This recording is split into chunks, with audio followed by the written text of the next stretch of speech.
चलिए इस लेक्चर में हम लोग एसिड्स, बेसिस एंड साल्ट के बारे में पढ़ेंगे। ये हम लोग का केमिस्ट्री का सेकंड चैप्टर है एनसीईआरटी का, और ये हम लोग इस सीरीज़ में हम लोग क्या करेंगे कि पूरा एनसीईआरटी का थॉरोली पढ़ेंगे और साथ साथ जितना भी इन टेक्स्ट और एक्सरसाइज क्वेश्चंस है वो सबको हम लोग पढ़ते टाइम ही थ्योरी के साथ कंप्लीट करेंगे। तो चलिए देखते हैं हम लोग।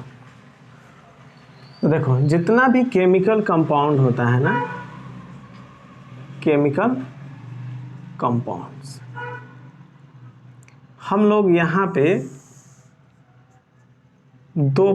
तीन पार्ट में हम लोग क्लासिफाई करेंगे। पहला एसिड्स, दूसरा बेसिस और तीसरा सॉल्ट्स। इसमें हम लोग तीन पार्ट में जितना भी केमिकल्स कंपाउंड है इसमें हम लोग को तीन कैटेगरी में हम लोग क्लासिफाई करेंगे। पहला एसिड, दूसरा बेस और तीसरा सॉल्ट। तो देखो ये सब जो होता है ना, ये केमिकल कंपाउंड दो टाइप का होता है। एक ऑर्गेनिक ले लो, ऑर्गेनिक कंपाउंड्स। ऑर्गेनिक कंपाउंड उस टाइप के कंपाउंड्स को बोलते हैं जो लिविंग ऑर्गेनिज्म से ऑब्टेन लिविंग ऑर्गेनिज्म से ऑब्टेन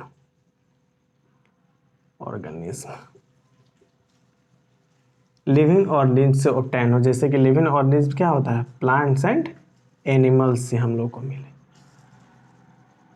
यानी कि वो सभी कंपाउंड जो प्लांट्स एंड एनिमल्स से हम लोग को मिलता है वो सब क्या होता है, ऑर्गेनिक कंपाउंड होता है, जो कार्बोनेट्स कंपाउंड में हम लोग पढ़ेंगे। वहीं से स्टार्टिंग होता है हम लोग का ऑर्गेनिक केमिस्ट्री का। दूसरा होता है इनऑर्गेनिक। इनऑर्गेनिक कंपाउंड्स क्या होता है, जो नॉन लिविंग से मिले हम लोग को, नॉन लिविंग से मिले। नॉन लिविंग कहने का मतलब रॉक्स एंड मिनरल्स। जो हम लोग को रॉक्स एंड मिनरल्स से मिले वो सब इनऑर्गेनिक कंपाउंड होता है, और जो ऑर्गेनिक कंपाउंड क्या होता है, जो लिविंग ऑर्गेनिज्म से मिले वो ऑर्गेनिक कंपाउंड होता है। तो ये इन सभी कंपाउंड्स को हम लोग को इस चैप्टर में तीन पार्ट में हम लोग क्लासिफाई करते हैं। पहला एसिड, दूसरा बेस और तीसरा सॉल्ट। तो चलिए इसका हम लोग को थोड़ा इंट्रोडक्शन पढ़ते हैं, जो जूनियर क्लास में हम लोग पढ़ते आ रहे हैं उस पर थोड़ा फोकस करते हैं। तो देखिए एसिड्स के बारे में हम लोग पहले पढ़ते हैं। एसिड्स क्या होता है? एसिड क्या होता है कि वो केमिकल सब्सटेंस जो हम लोग को सावर हो टेस्ट में, दैट मीन्स हम लोग खाने पे क्या लगे, खट्टा लगे, उसको हम लोग क्या कहते हैं, एसिड्स कहते हैं। यानी कि द केमिकल सब्सटेंस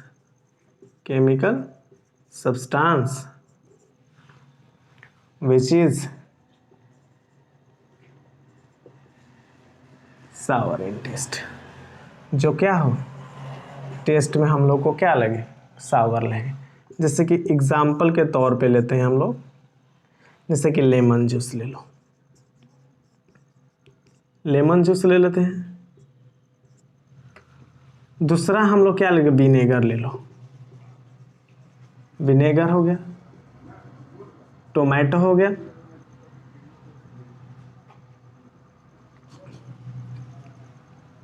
उसके अलावा हम लोग चाहें तो इमली ले सकते हैं, इमली, या अनराइप मैंगो ले सकते हैं, एक्सेट्रा। ये सब हम लोग क्या होगा, एसिड्स होगा। तो इसका मतलब अगर पूछा जाए कि कौन सा ऐसा सब्सटेंस है जिसमें एसिड प्रेजेंट होता है, तो हम लोग टेस्ट करेंगे, अगर वो सावर होगा तो वो उसमें क्या होगा, एसिड होगा। ये हम लोग बचपन में पढ़ते थे। दूसरा देखते हैं बेस। बेस क्या होता है कि द केमिकल सब्सटेंस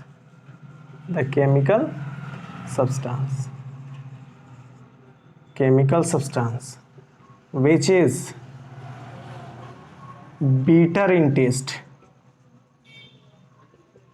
तो सुनिए, वो सभी केमिकल सब्सटेंस जो हम लोग को बीटर टेस्ट में हो, यानी कि तीखा लगे, और साथ साथ अगर उसको टच करें तो हम लोग को कैसा महसूस हो, सोपी टच हो, जैसे साबुन के तरह टच करने में हो, एंड और सोपी इन टच। जैसे कि एग्जाम्पल के तौर पे लो, वॉशिंग सोडा ले लो। वॉशिंग सोडा, इसका फार्मूला हम लोग को याद रखना चाहिए, Na2CO3.10H2। इसको केमिकली हम लोग लिखते हैं, क्या नाम देते हैं, sodium carbonate decahydrate. Sodium carbonate decahydrate, ठीक है। दूसरा ले लेते हैं हम लोग, पहला, दूसरा हम लोग लेते हैं baking soda. Baking soda, baking soda का हम लोग का फॉर्मूला होता है NaHCO3। इसको हम लोग को सोडियम हाइड्रोजन कार्बोनेट या सोडियम बाइकार्बोनेट कहते पढ़ेंगे। सोडियम हाइड्रोजन कार्बोनेट, या उसी को हम लोग दूसरा नाम क्या पढ़ेंगे, सोडियम बाइकार्बोनेट। ये हम लोग को क्या होता है, बेकिंग सोडा। उसके अलावा हम लोग क्या लेते हैं, वॉशिंग सोडा तो ये सोपी टच होगा। दूसरा, ये तीसरा हम लोग एग्जांपल में ले सकते हैं बीटर गॉर्ड।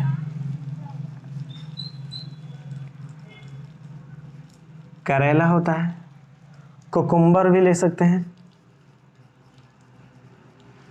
उसके बाद हम लोग नीम जो होता है, नीम का पत्ता, ये सब क्या होता है, तीखा लगता है, तो ये क्या हम लोग का बेसिक नेचर का होगा।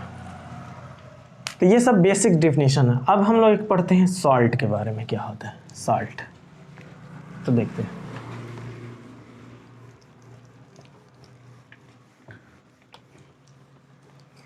पॉज करके नोट्स बनाते चलिए लोग।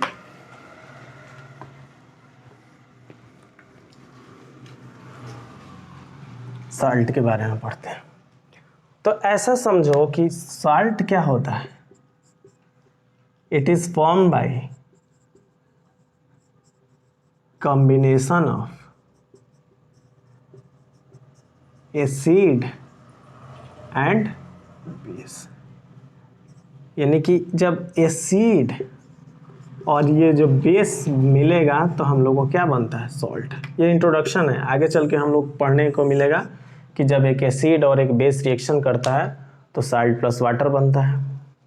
अगर कोई साल्ट दिया होगा तो कौन सा एसिड और कौन सा बेस मिल करके वो हम लोग को साल्ट बना है, ये सब हम लोग को पता करना है, आगे चल के सीखेंगे। उसके बाद टाइप्स ऑफ साल्ट भी पढ़ेंगे, कौन एसिडिक बेसिक साल्ट, तो ये सब पढ़ेंगे। तो उसके लिए फिक्र नहीं करना है कि यहाँ पे वाटर नहीं लिख रहे हैं।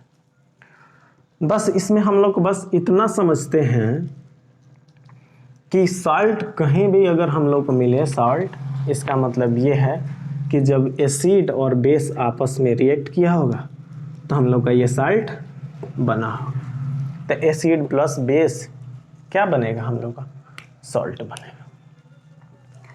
तो देखो नेक्स्ट देखते हैं, इसका एग्जाम्पल देखो, sodium chloride. Sodium chloride, sodium chloride, sodium का क्या होता है Na और Cl, इस पे +1 और इसमें -1, क्रॉस मल्टीप्लिकेशन कर दो, ये NaCl। ये पूरा 9th क्लास में पूरा डिटेल में हम लोग आयनिक कंपाउंड्स के बारे में पढ़े हैं, पहला। दूसरा कॉपर सल्फेट, कॉपर सल्फेट ये हम लोग 9th क्लास की केमिस्ट्री में रिएक्शन पढ़े थे लोग, जिसको हम लोग को सॉल्यूशन में डाले थे तो ब्लू कलर का सॉल्यूशन हो गया था। ये क्या होगा, Cu पे 2+ और SO4 पे 2-, ये 2 HCF कैंसिल हो जाएगा और COSO4। तीसरा हम लोग लिख सकते हैं calcium carbonate, calcium carbonate, calcium पे C और कार्बोनेट पर CO3, इस पे +2 और इस पे -2, ये हम लोग का CaCO3 होगा, इट इज एसेट्रा। तो इस तरीक़ा से हम लोग को एसिड बेस और सॉल्ट का बेसिक जो नॉलेज इंट्रोडक्शन जो होता है, जो हम लोग जूनियर क्लास से पढ़ते आए हैं, उसका नॉलेज हम लोग को मिल गया है। एसिड जो सावर टेस्ट, जैसे कि नींबू हुआ, लेमन हुआ, विनेगर हुआ, टोमेटो हुआ। सॉल्ट जो हम बेस जो बीटर या सोपी टू टच, जैसे बीटर में बीटर गॉड हुआ, करेला हम क्या नीम हुआ, वाशिंग सोडा हुआ जो सोपी टच में होता है। उसके बाद साल्ट, जब एसिड और बेस मिलेगा ना तो ये हम लोग का साल्ट बनेगा। लेकिन आप थोड़ा ध्यान दीजिए कि किसी भी केमिकल सब्सटेंस को टेस्ट करना, एसिड एंड बेस को हम लोग क्या करते हैं, टेस्ट करके बता रहे हैं, वो बहुत ही डेंजरस हो सकता है। किसी भी एसिड और बेस को टेस्ट करना ये बहुत ही डेंजरस हो सकता है। जैसे ये कॉपर सल्फेट ही है हम लोग का, तो ये क्या होता है, एक पॉइजनस सब्सटेंस होता है। अगर इसको अगर खा ले कोई भी तो कोई आदमी वो गारंटी डेथ करेगा।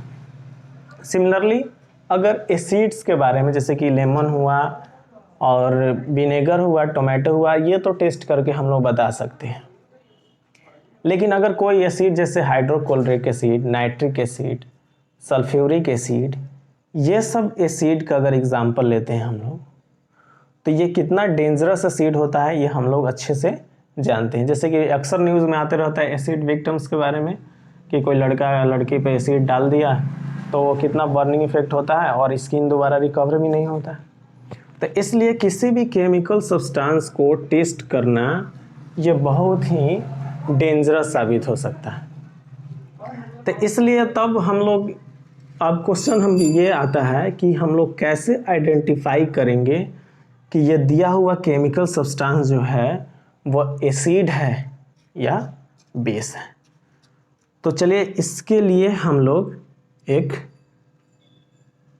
यूज़ करते हैं इंडिकेटर्स का, यानी कि अगर बिना टेस्ट किए अगर बताना हो कि कौन सा सॉल्यूशन एसिडिक है, कौन सा सॉल्यूशन बेसिक है और कौन सा सॉल्यूशन न्यूट्रल है, तो इसके लिए हम लोग इंडिकेटर्स का यूज़ करते हैं। तो देखते हैं कि इंडिकेटर्स क्या होता है, वो कितना टाइप का होता है और कौन कौन इंडिकेटर्स होता है। चलिए ठीक है, देखते हैं। तो देखते हैं इंडिकेटर्स के बारे में। इंडिकेटर्स, देखो इंडिकेटर्स क्या होता है कि वैसा केमिकल सब्सटेंस, ये भी एक केमिकल्स होता है, यहाँ केमिकल्स होता है जो डिफरेंट या तो कलर देगा या दूसरा ऑर्डर देगा। कलर का मतलब तो समझ रहे, ऑर्डर का मतलब क्या होता है, स्मेल। यानी कि इंडिकेटर क्या होगा कि एक केमिकल सब्सटेंस होगा जो एसिडिक और बेसिक मीडियम में अलग अलग कलर और ऑर्डर देगा। तो अगर मान लो कि अगर एक हम लोग इंडिकेटर लेते हैं, अगर वो इसकी एसिड में डालते हैं तो रेड कलर शो करता है, कोई इंडिकेटर है एसिड में वो रेड कलर शो करने वाला है, बेस में वो ब्लू कलर शो करने वाला है, जैसे एग्जांपल में लिटमस है। तो जैसे ही हम लोग लिटमस को डालेंगे तो जिस सॉल्यूशन को वो रेड हो जाएगा वो हम लोग का एसिड होगा, और जिसमें ब्लू हो जाएगा वो हम लोग का बेस होगा। तो वही इंडिकेटर क्या होता है, द केमिकल सब्सटेंस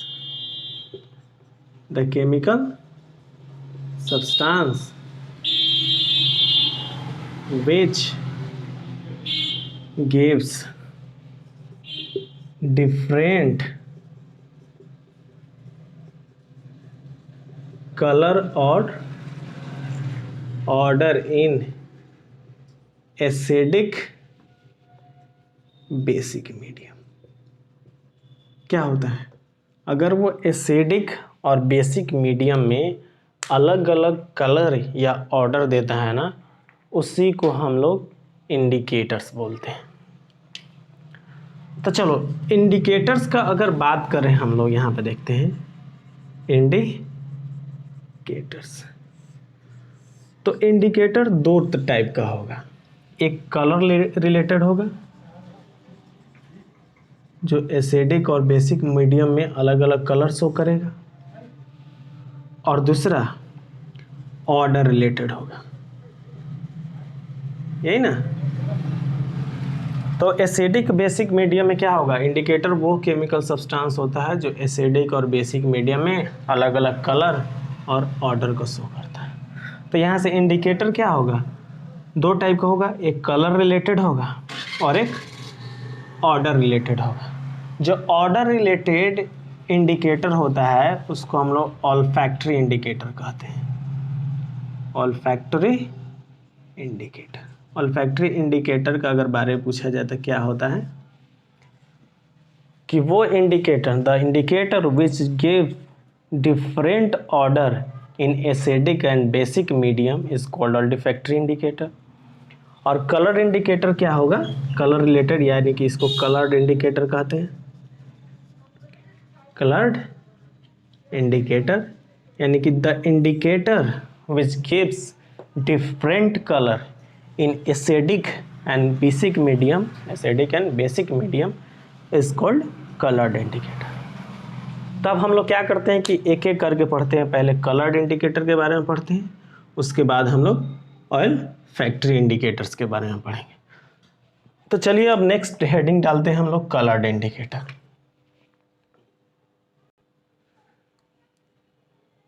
चलिए देखिए यहाँ कलर्ड इंडिकेटर,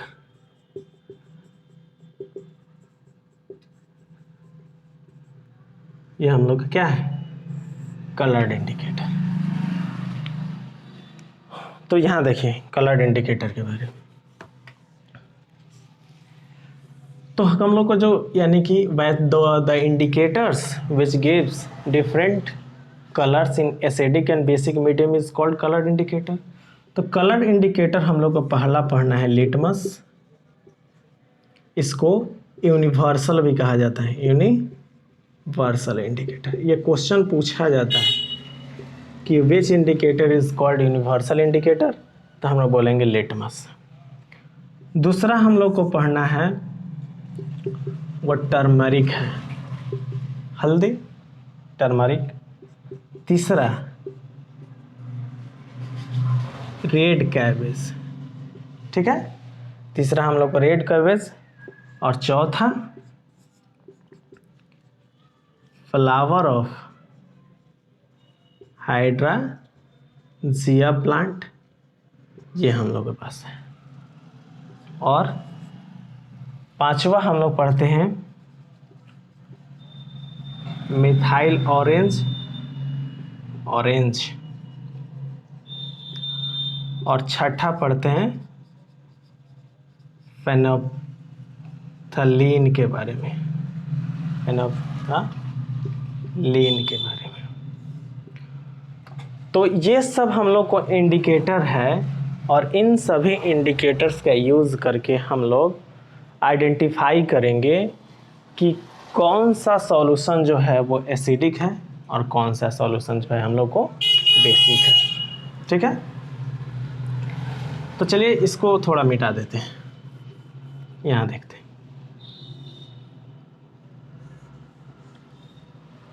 यहाँ देखिए, यहाँ पे हम लोग न्यूट्रल कलर लेते हैं, इसका न्यूट्रल कलर क्या होता है, और यहाँ पे colour in acidic medium, means अगर एसिडिक मीडियम में हम लोग डालेंगे तो उसका कलर क्या होगा, इसमें लिखते हैं इस कॉलम में, और इसमें लिखते हैं कि कलर इन बेसिक मीडियम, कलर इन बेसिक मीडियम, कि अगर उसको हम लोग बेसिक मीडियम में डालेंगे तो उसका कलर क्या होगा। तो देखिए लिटमस का न्यूट्रल जो कलर होता है वो पर्पल होता है। थोड़ा इंक डाल देते हैं, चलिए देखिए ये हम लोग का पर्पल हो गया। एसिडिक सॉल्यूशन में ये रेड हो जाता है, पर्पल कलर किस में, रेड में हो जाएगा, और बेसिक सॉल्यूशन में ब्लू हो जाएगा, बी फॉर ब्लू और बी फॉर बेस। यानी कि एसिडिक सॉल्यूशन में ये रेड, जैसे कि अगर हम लोग को 3 सॉल्यूशन दिया हो, एक में डिस्टिल वाटर हो, एक में एसिड हो और एक में बेस हो, तो अगर हम लोग के पास एक लिटमस दिया हुआ हो तो हम लोग पता कर सकते हैं कि कौन सा एसिड है, कौन सा बेस है और कौन सा डिस्टिल वाटर है। उसी तरह हम लोग दूसरा जो है टर्मरिक, टर्मरिक क्या होता है, येलो कलर का होता है। हल्दी, तो ये एसिडिक मीडियम में कोई कलर चेंज नहीं होता है, येलो ही होगा। लेकिन ये बेसिक मीडियम में हम लोगों को ये ब्राउन कलर का हो जाता है। जब कपड़ा पे हल्दी गिरता होगा तो साफ़ करते समय जब हम लोग क्या करते हैं, जब साबुन से साफ़ करते हैं, साबुन सोपी टच होता है सोप, तो वो क्या होगा, बेसिक नेचर का होगा। तो बेसिक नेचर होने की वजह से क्या हो जाता है, ये ब्राउन हो जाता है। लेकिन फिर जब सोप पूरा हम लोग साफ़ कर देते हैं तो ये फिर किस कलर का हो जाता है, ये फिर अपना येलो कलर का हो जाता है। रेड कैबेज, रेड कैबेज नाम से ही पता है रेड, और ये भी एसिडिक सॉल्यूशन में इसका कोई कलर चेंज नहीं होता, रेड का रेड ही रहता है। लेकिन ये रेड कैबेज जो होता है ना, ये ग्रीन में हो जाता है। जैसे ग्रीन कैबेज हम लोग जो बर्गर्स वगैरह मिलता है चाउमीन में, वहीं ये क्या होता है, ग्रीन हो जाता है। हाइड्रीजिया प्लांट का एग्जाम्पल, ये जो फ्लावर जो होता है ना, ये ब्लू कलर का होता है, और साथ साथ इसमें भी ये ब्लू ही रहता है। एक मिनट, और इसमें ये पिंक हो जाता है। ठीक है। Methyl orange example, phenolphthalein methyl orange, अगर ये ऑरेंज होगा, ऑरेंज न्यूट्रल, एसिडिक में ये क्या हो जाएगा, रेड हो जाएगा, और बेसिक में ये हम लोग को येलो कलर देगा। फेनोप्थिलीन ये कलरलेस होता है, इसमें भी क्या होता है, कलरलेस होगा, और इसमें हम लोग का क्या हो जाएगा, ये पिंक हो जाएगा। ये हम लोग को याद रखना। तो अगर सबसे आइडियल इंडिकेटर का हम लोग को बात करें ना, तो ये एक लिटमस है, और दूसरा हम लोग को ये एक मिथाइल ऑरेंज है। बाकी सब तो वाटर में और एसिड में भी सेम कलर रह रहा था। अगर दो सॉल्यूशन, अगर वाटर, एक न्यूट्रल वाटर और एक एसिड दे दिया जाए, तो हम लोग को बता ही नहीं पाएगा, और ये कलरलेस कि कौन सा एसिड है, कौन सा डिस्टिल्ड वाटर है। तो इसलिए हम लोग ज़्यादातर जो लिटमस पेपर यूज़ करेंगे वो मिथाइल ऑरेंज और लिटमस से। लेकिन एग्ज़ाम में ये तीन सबसे ज़्यादा रहता है, लिटमस, मिथाइल ऑरेंज और फेनोप्थिलीन। ये पूछा जाता है कि what is the colour of phenolphthalein in basic medium. तो बेसिक मीडियम में क्या लिखेंगे हम लोग, पिंक लिखेंगे। ठीक है। उसी तरह what is the colour of ये मिथाइल ऑरेंज, मिथाइल ऑरेंज का पूछा जाता है कि एसिडिक में रेड होगा, बेसिक में ये हम लोग का येलो हो जाएगा। तो ये होगा हम लोग का कलर्ड इंडिकेटर। दूसरा हम लोग पढ़ते हैं ऑयल फैक्ट्री इंडिकेटर्स के बारे में।